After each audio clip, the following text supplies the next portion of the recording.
Hello angels, welcome to my channel Aris Fujoshi world. तो चलिए हम अपनी story flying deep in the night का लास्ट पार्ट एक्सप्लेन करते हैं।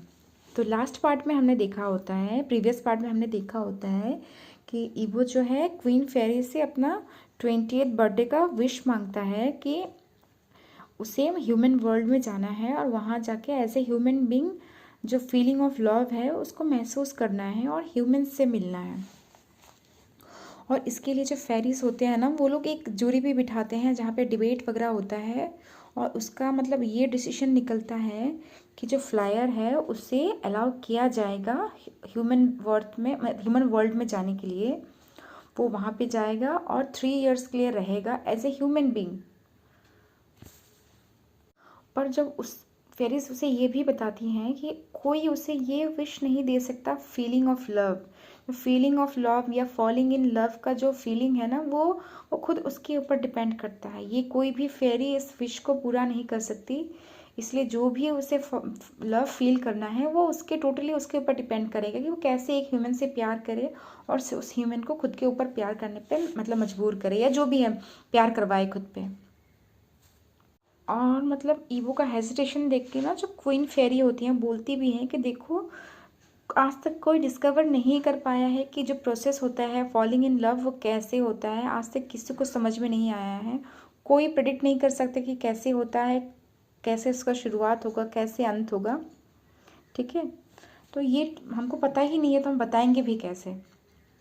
इसलिए जो फ्लायर है ना, वो डिसाइड करता है कि उसका जो मेन गोल रहेगा ना, वो फॉलिंग इन लव को उसको मतलब महसूस करेगा। और मतलब जो अनकंट्रोलेबल पावर होता है ना, कि प्यार का एक पावर जो उसने अपने फेरी मदर्स की कहानियों में सुना था, उससे एक्सपीरियंस करेगा। ईवो है ना, वो जान को while love making one of the nights में बता रहा होता है कि मुझे नहीं पता कि फेरिस ने उस समय मुझे क्या बोला, जो भी बोला मुझे उनकी बातें समझ में आई ना आई, जो भी है। बाद में मैं सब कुछ महसूस कर पाया जब मैं तुम्हारे साथ था कि फॉलिंग इन लव कोई मतलब ऐसे प्रोसेस में नहीं होता है कि हाँ मैजिक कर दिया और कोई किसी से प्यार करने लगा। वो एक कभी भी किसी के साथ हो सकता है। मेरे साथ वो हुआ जब तुमने मुझसे अपना टिकट शो करने के लिए मांगा। मेरा टिकट जब मैं तुम्हारे सीट में बैठा था शो करने के लिए मांगा, और तुम्हें देखते ही मेरा दिल में जो ह्यूमन हार्ट है मेरा, वो धड़कने लगा। और मतलब इतना ज़ोर से धड़कने लगा कि मुझे मतलब वो जो मैं फीलिंग है ना, मुझे अब पता चल रहा है कि मैं उसी समय तुमसे प्यार में पड़ गया था। जब मैं तुमसे फर्स्ट मोमेंट में मिला था, मैं तभी तुमसे प्यार में पड़ गया था। और मैं बहुत खुश हूँ कि जो भी 3 साल मुझे अर्थ में मिले थे, मैंने तुम्हारे साथ बिताए, वो मेरे लिए बहुत ही ज़्यादा मतलब प्रीसियस है। और फिर ईवो जो है ना, चांद को बता रहा होता है, वो उसे प्यार भी कर रहा होता है, लव मेकिंग कर रहा होता है। पर जो स्वीट नथिंग्स बोलता है ना, उसी में एक में बोल रहा होता है कि पता है जानगा, जब मैं उस दिन आपसे मिला था ना लास्ट दिन, तो उस दिन पहले ही ना सुबह ही फेरी मदर जो है, क्वीन फेरी मदर मुझसे मिलने आई थी।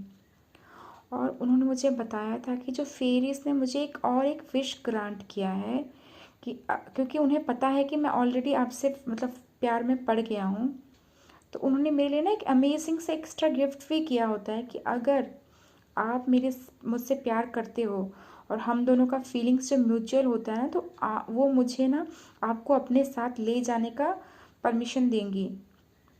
अगर आप मतलब एग्री करते हो तो, कि आपको मैं अपने साथ अपने फेरी वर्ल्ड में अपने कैसल में लेके चला जाऊं। और मतलब फिर जो फ्लायर होता है ना, थोड़ा बिटरली हंसने लगता है, थोड़ा दुख के साथ हंसता है। पर जो भी है, जान के नेक में ना किस करते करते बोलता है कि पता है जान का, जो कैसल है ना वो आपको ज़रूर पसंद आता, क्योंकि वो आपका फेवरेट कलर का है, रेड, एकदम फियरी सा रेड कलर का है। आपके फेवरेट कलर का है। बट सैडली आप मुझसे प्यार नहीं करते थे और मेरा जो टाइम है ना मतलब अर्थ में कंप्लीट हो गया था। ये जो लास्ट साइंस चांस मुझे मिला था, शायद हमारे लिए नसीब में लिखा ही नहीं था। जो मुझे मिला था वो था ही नहीं। इसलिए जब मैं वापस गया ना, तो फेरिस मुझे देख के बहुत सैड होती थी, क्योंकि मैं इतना सफ़रिंग कर रहा था, क्राई सारा दिन क्राई करता था, आपके प्रेजेंस को मिस करता था, आपके लिए लॉन्च करके रोता था। मतलब ना मेरे साथ में आसपास फेरिस का भी मूड सैड हो गया था मुझे ऐसे मतलब दुखी देख के। और फिर उनको दुखी देख के ना मैंने उनको बहुत कन्विंस भी किया कि मैं इतना दुखी नहीं हूँ, ये अनरिक्वाइटेड लव नहीं है ना। मुझे पता है कि आप भी मुझसे प्यार करते हो, भले ही आपने मुझे ना कहा हो कि वो I don't love you, but मेरे दिल ने उस चीज़ को महसूस किया है। बट मुझे पता होने के बावजूद कि आप मुझसे प्यार हो करते हो, मैं अपने जो प्रीवियस सेल्फ में जा नहीं पाया जानगा। जैसा मैं चीयरफुल और हैप्पी फ्लायर था वैसा मैं जा नहीं पाया। इसलिए जो क्वीन फेरी ने मुझे जो 183 डेज़ के बारे में आपने मुझे बोला था कि तुम 183 डेज़ तक मुझसे लव कन्फेस करोगे तभी भी, तो मुझे क्वीन मदर ने ये चांस दिया था कि ठीक है, मुझे भी ये उन 183 डेज़ तक जो आपने बोला था वो मुझे 183 डेज़ का चांस मिलेगा कि मैं अपना लव जो है आपको कन्फेस कर पाऊँगी। ये क्वीन मदर का मेरे लिए स्पेशल गिफ्ट था। पर मैं आपके पास जो अपना, क्योंकि मैं फ्लायर बन गया हूँ, तो मैं डे टाइम में अपने फ्लायर फॉर्म में आपके पास आ नहीं सकता हूँ। इसलिए मुझे उन्होंने और भी एक एबिलिटी दिया था कि मतलब मैं 183 नाइट्स को फिर से अपने जो फ्लायर फॉर्म से अपने ह्यूमन फॉर्म में आ जाऊँगा, आपके जो बॉडी वाले फॉर्म में आ जाऊँगा। आपके जो प्यारे से डीडी, जो जिस बोबो को, जिस डीडी को आप प्यार करते हो, जिस ह्यूमन बींग को आप प्यार करते हो, मैं उस फॉर्म में आ जाऊँगा जिससे आप 3 इयर्स पहले मिले थे। सच में जानकर मतलब आपको मैं थैंक्स भी बोलना चाहता हूँ कि आपने मुझे मौका दिया इस अमेजिंग फीलिंग ऑफ लव को महसूस करने का। भले ही आपने मुझसे प्यार नहीं किया हो, फिर भी जो फीलिंग है ना, मुझे बहुत ज़्यादा अच्छा लगा। बहुत ही अच्छा फीलिंग है ये। मुझे फेरिस ने कभी बताया नहीं कि जो फ्लायर है कितना दिन ज़िंदा रहता है। मुझे पता नहीं है। मुझे ये भी पता नहीं है कि शायद मैं इमोर्टल हूँ, कभी मरूँ ही नहीं, या मेरे पास कुछ दिन और ही बचे हैं कि मैं लिमिटेड टाइम के अंदर मर भी जाऊँ। मुझे बिल्कुल ही नहीं पता कि मेरी लाइफ में आगे कितना दिन है, क्या है। इतना मुझे पता है ना कि मैं भले ही एटर्निटी जीऊँ या भले ही और कुछ दिन ही जीऊँ, मैं मतलब अपने बच्चे कुछ सारे दिनों में आपसे ही प्यार करूँगा। और आपके प्यार के जो फीलिंग्स मैंने आपके साथ मैं बिता रहा हूँ, मैं उन्हीं के सहारे जीऊँगा, क्योंकि मैं आपको कभी भूल नहीं पाऊँगा। और जान जब भी मतलब इन फ्लायर का विस्पर्स को रात को सुनता था ना, मतलब वो अपने पिलो को अपने आंसुओं से भिगा देता था। क्योंकि जब भी इबो अपनी बातें लव मेकिंग करते हुए ये स्वीट नथिंग्स बोलता था, जान ना कॉन्स्टेंटली रो रहा होता था, क्योंकि उसका दिल भी इक्वली दर्द कर रहा होता था। वो सोचता था कि उसको अंदर इतना रिग्रेट हो रहा होता ना कि क्या बहुत लेट हो गया है। फिर वो बोल रहा होता है कि मैं उससे प्यार करता हूँ, फिर भी मैंने उससे बताया नहीं, बहुत लेट कर दिया मैंने। ये मतलब सब सोच सोच के ना जान भी है ना अपने पेन में रात भर रोता था। फिर जान सोचता है कि मैं एक बार उठ के चीख के उससे बता दूँ कि मैं उससे प्यार करता हूँ, उससे कितना मतलब वो मेरे लिए कितना इम्पोर्टेंट है। वो अनरिक्वेटेड लव नहीं था, वो म्यूचुअल फीलिंग था। फिर मतलब जान डर जाता है कि अगर उसने बता दिया और जो फ्लायर डर के भाग गया, या फिर उन फेरिस को पता चल गया कि एक इंसान को फ्लायर के एग्जिस्टेंस के बारे में पता चल गया है, तो शायद फेरिस नाराज़ हो जाएं और फ्लायर को अर्थ में आने से मना कर दें, और शायद मैं अपने प्यारे से ईवो को कभी देख नहीं पाऊँ। और जान इन्हीं सब बातों में ना मतलब टॉर्मेंट हो रहा होता है, अंदर से दर्द के मारे उसके अंदर भी दिल में दर्द हो रहा होता है कि मतलब उसके अंदर एक फीलिंग होता है कि वो चीख चीख के बता दे कि वो ईवो को है कि उससे कितना प्यार करता है, वो उसको इक्वली उतना ही प्यार से रिटर्न किस करना शुरू कर दे, इक्वल पैशन के साथ। पर और एक उसका साइड में बोल रहा होता है ना कि अगर तुमने ऐसा किया तुम उसे हमेशा के लिए खो दोगे। और मतलब जान जो है ना इस दुविधा में पड़ा होता है, टॉर्मेंट हो रहा होता है कि वो बताए या ना बताए। उसका दिन जो हो रहा होता है ना, जो बच्चे कुछ दिन हैं, जो उनके उन दोनों के बच्चे कुछ आपस में दिन है, वो ऐसे ही बीत रहे होते हैं। अभी ये सीन यहीं पे कंप्लीट होता है। आज का जो दिन होता है ना, ये सीन का ये जो दिन होता है, ये मतलब लास्ट दिन होता है उन दोनों के बीच में। जो 183 डेज फ्लायर को मिले थे, ईबो को मिले थे जान के साथ, वो उसका लास्ट दिन होता है। और जान जो होता है ना मतलब अपने मन में रो रहा होता है, बोल रहा होता है कि सन देवता, सन प्लीज़ तुम लेट से राइज करो। आज मैं तुमसे बेग कर रहा हूँ, तुमसे मैं रिक्वेस्ट कर रहा हूँ कि आज तुमसे मतलब लेट से उठना, सुबह जल्दी ना होना। मैं नहीं चाहता कि बहुत जल्दी सुबह हो जाए, बोल के ना मतलब स्क्रीम कर रहा होता है, क्योंकि रात बीत गई तो और कभी वो अपने प्यारे से फ्लायर से मिल नहीं पाएगा।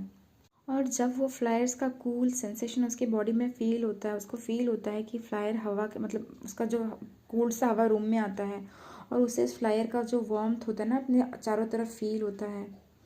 और जब वो उससे प्यार शुरू करता है, जब उनकी बॉडी आपस में एंटेंगल होती है ना, तो जान को पता चल गया होता है कि ये जो है उनका 183 नाइट है, ये एंड होने वाला है अब। ये मतलब उस फ्लायर का लास्ट नाइट है उस ह्यूमन के साथ जिससे वो प्यार करता है। ये लास्ट नाइट है जब वो अपने प्यारे से ह्यूमन को के साथ लव मेकिंग करेगा, जब अपने प्यारे से ह्यूमन बीइंग को जाओ जान को वो अपने मैजिकल लव वर्ड्स समझाएगा, उसके बॉडी में अपने लव नोट्स छोड़ेगा। ये उनके सारे फीलिंग्स का लास्ट दिन है।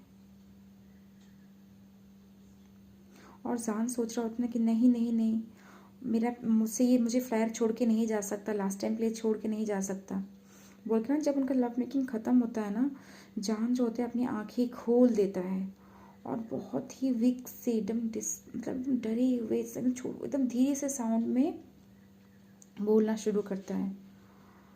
और जो मतलब उसका विस्परिंग होता है कि प्लीज़ मत जाओ, प्लीज़ मत जाओ ईवो। ये सुन के ना जो फ्लायर जो होता है जो अभी उड़ के जाने वाला था आफ्टर सब कुछ ख़त्म होने के बाद, वो ऑलरेडी विंडो तक पहुंच गया था, उसके जो विंग्स है ना अभी खुल गए थे, अभी फ्लाई करके उड़ने ही वाला था, वो थम जाता है। और फिर जान उसके थमते हुए देख के ना अपनी बातें कंटिन्यू करता है कि प्लीज़, इस बार थोड़ा ज़ोर से बोलता है कि प्लीज़ मत जाओ वांग यीबो, मैं तुमसे बहुत प्यार करता हूँ, I love you Wang Yibo, please don't leave me, मैं हमेशा तुमसे प्यार करता हूँ, प्लीज़ स्टे। उन सब रातों में मैंने तुम्हें झूठ बोला था, उस दिन मैंने तुम्हें झूठ बोला था, और जिन सब रातों में तुम मुझसे मिले थे मैं सब कुछ सुनता था, तुम्हारे सारे फीलिंग्स को मैं सुनता था, भले मैं प्रिटेंड कर रहा था सोने का, बट मैं तुम्हारी सारी बातें सुन रहा था। और वो मैं तुमसे सच में बहुत प्यार करता हूँ, अभी नहीं, मैं उस टाइम से ही तुमसे प्यार करता था जब तुमने कहा था ना कि तुम्हें मेरी म्यूचुअल फीलिंग्स फील होती हैं, वो एग्जैक्टली सही है, मैं सच में तुमसे प्यार करता था, बस मैं डरा हुआ था। प्लीज़ ईवो, प्लीज़ मत जाओ। जो फ्लायर होता है ना, ईवो जो होता है ना, अपने विंग्स को अंदर दबा लेता है, मतलब विड्रॉ कर लेता है दोबारा, पर उसको वो जान की तरफ मुड़ता नहीं है, बस वो एकदम स्लो वॉइस में, डीप वॉइस में बोलता है कि मुझे ऑलरेडी कुछ दिन पहले तक पता चल गया था कि आप प्रिटेंड कर रहे हो। बिल्कुल वो सेम ही प्रिटेंशन था ना, जैसा वो सेम ही ढोंग कर रहे थे, जैसे कि आप मुझसे प्यार नहीं करते हो जब मैं ज़िंदा था, आपने जब प्रिटेंड किया था कि आप मुझसे प्यार नहीं करते थे, वैसे ही प्रिटेंड आप कर रहे थे, मुझे सब पता चल गया था। पर जानकर मैं आपसे नाराज़ नहीं हूँ, क्योंकि मुझे अब पता है कि आप मुझसे प्यार करते हो, और मैं भी करता हूँ। मैं आपसे उस समय भी प्यार करता था, आज भी प्यार करता हूँ, और फॉरएवर प्यार करूँगा, बट मैं यहाँ पर रह नहीं सकता, I can't stay, I am sorry. और आपको थैंक यू कि आपने मुझे ये सब बातें बोली, मैं आपके मुंह से इन सब बातों को ना सुनने के लिए तरस रहा था, पर शायद जीते जी नहीं, मरने की बात ही मेरा ये विश तो पूरा हुआ।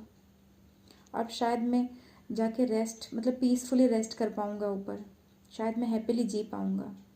और आप भी प्लीज़ अच्छे से जीना, आप मेरे लिए अच्छे से जीना, आप अपना ध्यान रखना, गुड बाय माई लव बोल के जो ईवो अपना उड़ जाता है। और जान जो होता है ना, वो अपने बेड से जंप करके जाता है और खिड़की की तरफ दौड़ने लगता है, और जाके ना ईवो के ठंडे हाथों को एकदम, जैसे ही वो ईवो खिड़की से कूदता है ना, उसे पकड़ लेता है, उसके ठंडे हाथों को उस लास्ट मोमेंट में वो पकड़ लेता है, फिर बोलता है वेट ईवो, प्लीज़ मेरे साथ, मुझे ले चलो अपने साथ प्लीज़, अगर तुम रह नहीं सकते प्लीज़ मुझे अपने साथ ले चलो, मुझे यहाँ पे अकेले छोड़ के मत जाओ, क्योंकि तुम्हारे जाने के बाद मेरे जीवन में कुछ खुशी नहीं बचेगा, बस ओनली पेन बचेगा, और मेरा पूरा जीवन जो है वो रोते हुए गुजरेगा, प्लीज़ ईवो। और जो तुम उन 83 नाइट्स में तुमने मुझे प्यार का एहसास करवाया है, मैं अब तुम्हारे बिना जी नहीं सकता, अब तुम्हारे बिना जीना जो है ना, वो बिल्कुल ही पॉसिबल नहीं है ईवो। अगर तुम यहाँ पे रह नहीं सकते, तुम्हारे साइड से ये पॉसिबल नहीं है, तो प्लीज़ मुझे अपने वर्ल्ड में ले चलो। प्लीज़ मेरे प्यारे से इबाओ, मैं तुम्हारे बिना हैप्पीली रह नहीं पाऊँगा, मैं तुम्हारे बिना सच में रह नहीं पाऊँगा। प्लीज़ मुझे अपने साथ ले चलो, जहाँ जहाँ ले जाना चाहते हो वहाँ ले चलो। अगर मुझे तुम्हारे साथ रहने के लिए मरना भी पड़ना तो मैं मरने के लिए तैयार हूँ। I love you my Babu. Please please मेरे हाथ पकड़ो, मैं तुम्हारे साथ उड़ने के लिए तैयार हूँ। जिस रात के फेरी कैसल का बात बोलते हो, मैं वहाँ जाने के लिए भी तैयार हूँ। प्लीज़ मुझे ले चलो। हमारा जो मैजिकल लव है ना, उस मैजिकल लव के लिए तुम मुझे ले चलो। Let's fly together, flying deep in the night. बोल के ये जो सीन है ना यहाँ पे कंप्लीट होता है। अब छोटा सा एक एपिलॉग बचा हुआ है जो कुछ 6 मिनट्स का होगा, जो मैं बहुत ही जल्द शेयर करूँगी। मुझे लगा था ना ये पार्ट यहाँ पे कंप्लीट हो जाएगा, पर मुझे लग रहा है ना कि एपिलॉग के लिए मुझे नया मतलब पार्ट बनाना पड़ेगा, तो वो ज़्यादा सही लगेगा। तो छोटा सा ही सही मैं नया पार्ट बना देती हूँ। मैं इसके साथ ही शायद इसे अपलोड भी कर दूँगी। तो आप लोग बताना आपको ये स्टोरी कैसी लगी। मुझे ना जेन्युइनली ये स्टोरी बहुत ही ज़्यादा अच्छी लगी। मतलब एक सुपर नेचुरल अलग सी स्टोरी थी जो हम सुनते हैं ना, और ये मतलब ऑथर ने बहुत मेहनत के साथ लिखी है। उनकी फर्स्ट स्टोरी है, तो उन्होंने बहुत मेहनत भी किया है। मुझे काफ़ी अच्छी लगी यार। तो आप लोग को भी अच्छी लगती है तो मुझे बताना, और आप लोग जाके उनको भी बता सकते हो कि आपने ये यूट्यूब में सुना है, आपको अच्छी लगी है। जो चाहे उनके वर्डपैड के लिंक में जाके उनको अप्रिशिएशन भी दिखा सकते हो। उसका जो लिंक है, उनका फैनफिक का लिंक मैंने फर्स्ट वाले पार्ट के डिस्क्रिप्शन में डाल रखा है, तो आप लोग जाके उनको भी बता सकते हो। Thank you for today then, bye.